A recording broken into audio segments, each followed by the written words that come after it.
بسم اللہ الرحمن الرحیم ویل لکل ہمزہ، بربادی ہے ہر اس شخص کے لیے جو تانے والی زندگی گزار رہا ہے، تانے دیتا ہے لوگوں کو پیٹ پیچھے۔ الذی جمع مالا وعددہ، اور اس کی حالت یہ ہے کہ وہ مال جمع کرتا ہے اور اسے گن گن کر رکھتا ہے۔ اپنی حالت اس کی یہ ہے کہ پیٹ کے پیچھے لوگوں کے عیب تلاش کرتا ہے، لوگوں کو تانے دیتا ہے، برائیاں بیان کرتا ہے، اور اپنی حالت یہ ہے کہ اس نے مال جوڑ رکھا ہے اور اسے گنتا رہتا ہے۔ یعنی مال کی محبت کے ساتھ یہ چیزیں امپلائڈ ہیں کہ آپ کو مال کی محبت اس لیول تک لے جائے گی کہ آپ لوگوں میں عیب تلاش کرنا شروع کر دیں گے، لوگوں کی برائیاں نکالنا شروع کر دیں گے۔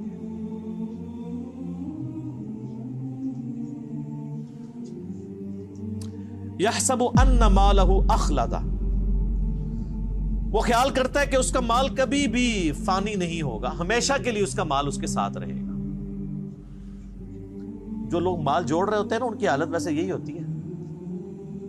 اربوں روپیہ جوڑا ہوا ہے لوگوں نے، اور وہ سمجھتے شاید ساتھ لے کے جائیں گے۔ حالانکہ میں آپ کو بتاؤں کہ اگر کوئی شخص روزانہ 1,00,000 روپیہ خرچ کرے نا، روزانہ، تو 1 ارب ختم کرنے کے لیے اسے 25 سے 30 سال چاہیے۔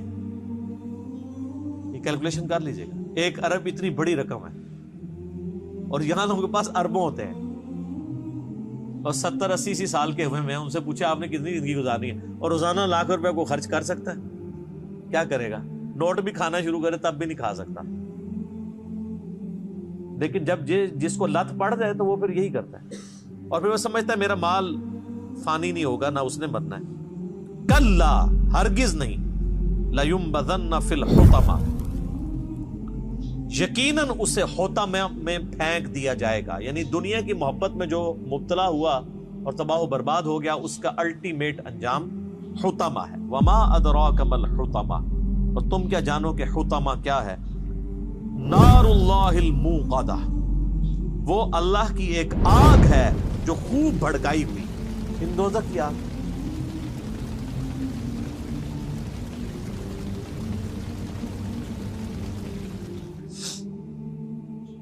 التی تطلع علی الافئدہ، جو دلوں تک پہنچ جائے گی۔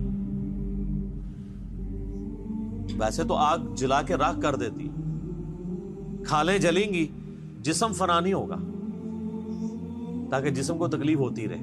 بولے اعوذ باللہ، اندر تک آگ گھس جائے گی۔ جیسے دنیا میں بھی آپ کہتے ہیں نا کہ گھبراہٹ ہو رہی ہے اندر، جن لوگوں کو معدے کا ایشو ہوتا ہے وہ کہتے ہیں اندر آگ لگی ہوئی ہے، حالانکہ وہ باہر کوئی آگ نہیں ہوتی۔ تو یہ دلوں کے اندر گھس جانے والی، انسان کے اندر گھس جانے والی آگ ہوگی۔ انہا علیہم مؤصدہ، اور وہ آگ ان پر بند کر دی جائے گی، فی عمد ممددہ، لمبے لمبے ستونوں میں۔ کوئی اللہ تعالیٰ نے کوئی بڑے کیپسولز ایسے بنا کے رکھے ہوئے ہیں، ایسی بھٹیاں بنا کے رکھی ہیں کہ اس کے اندر بندوں کو پھینک دیا جائے گا، اور اس کے بعد لاک لگا دیا جائے گا، وہ اسی بھٹی کے اندر رہیں گے، لمبے لمبے ستونوں کی فارم میں۔ یہاں پہ بھی آپ دیکھیں نا، جو بڑی جیلیں ہوتی ہیں نا، وہ کہتے ہیں جی وہ جیلیں ایسی ہیں جی جس میں آپ لیٹ بھی نہیں سکتے، 4 فٹ بائی 4 فٹ کی جیل، اور آپ اسی کو ذرا کم کریں، اگر آپ 1.5 فٹ بائی 1.5 فٹ یا 2 فٹ بائی 2 فٹ کی جیل ہو جس میں آپ لیٹ بھی نہ سکیں اور کھڑی ہوئی حالت میں، اور اس میں انسان کو باہر سے آگ چھوڑ دی جائے، اندر آگ نہ جلائی جائے، تو کیا انسان کی حالت ہوتی۔ رومن امپائر کی اگر آپ سزائیں دیکھیں نا یوٹیوب پہ، اگلے زمانوں میں وہ اپنے دشمنوں کو کیسے سزائیں دیتے تھے، تو انسان کے رونگٹے کھڑے ہو جاتے ہیں۔ بڑے بڑے انہوں نے بیل بنائے ہوئے تھے لوہے کے، لوہے کی چادروں سے بیل نما، یعنی انہوں نے مجسمے کھڑے کیے ہوئے تھے، اور اس کے اندر باقاعدہ بندے کو وہ ڈالتے تھے، اور پھر وہ اس کو بند کر دیتے تھے، اور نیچے آگ روشن کر دیتے تھے۔ تو اس بندے کی جب چیخیں نکلتی تھی، وہ جیسے کہ وہ ایک گائے کی چیخ نکلتی ہے نا تکلیف کے وقت، تو ویسی وہ گائے کے منہ سے چیخیں نکلتی تھی، اور اس کو وہ انجوائے کرتے تھے۔ یہ تکلیف دی جاتی تھی۔ تو یہی اسی قسم کی تکلیف ہے جو اللہ تعالیٰ ہمارا ہے کہ ہم انہیں آگ پہ بڑے بڑے ستونوں میں بند کر دیں گے آگ کے اندر اور ان کے اوپر آگ چھوڑ دیں گے اور آگ ایسی ہوگی جو ان کو جلا نہیں رہی ہوگی, اندر گھس رہی ہوگی, انسان کے اندر تک.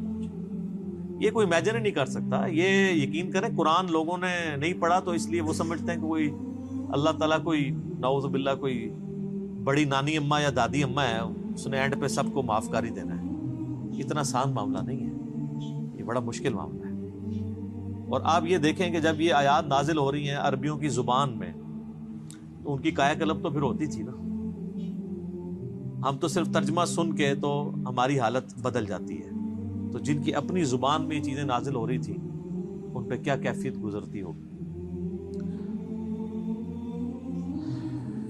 اللہم اجرنا من النار, آمین.